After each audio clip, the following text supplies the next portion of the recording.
నెల రోజుల పాటు విజయయాత్ర టీడీపీ నేతలతో చంద్రబాబు నాయుడు ప్రజాశక్తి అమరావతి బ్యూరో సుపరిపాలన తొలి అడుగు కార్యక్రమంలో భాగంగా కూటమి ప్రభుత్వం ఏడాదిలో చేసిన కార్యక్రమాలు, అమలు చేసిన పథకాలను ఈ నెల 23 నుంచి నెల రోజుల పాటు విజయయాత్ర పేరుతో ఇంటింటికి వివరించాలని రాష్ట్ర ముఖ్యమంత్రి, టీడీపీ అధ్యక్షుడు చంద్రబాబు నాయుడు తెలుగుదేశం శ్రేణులకు పిలుపునిచ్చారు.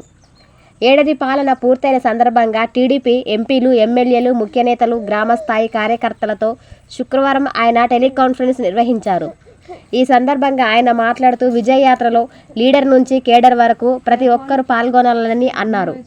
ప్రభుత్వం చెప్తున్న మంచి కార్యక్రమాలను చేపట్టిన ప్రతి కార్యక్రమాన్ని కూటమి కార్యకర్తలు ప్రజల్లోకి తీసుకురావాలని సూచించారు. తొలి ఏడాది చేసింది చెప్పడంతో పాటు దుష్ప్రచారాన్ని తిప్పికొట్టాలన్నారు.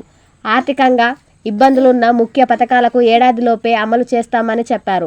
ఎన్నికలు ఇచ్చిన మాట ప్రకారం నిబంధనలు కూడా మార్చకుండా తల్లికి వందనం పథకాన్ని మెరుగ్గా ఇస్తామని చెప్పారు. పిల్లలందరికీ ఈ పథకాన్ని అమలు చేస్తున్న బుద్ధి జ్ఞానం లేకుండా ప్రభుత్వంపై విమర్శలు చేస్తున్నారని ఆగ్రహం వ్యక్తం చేశారు.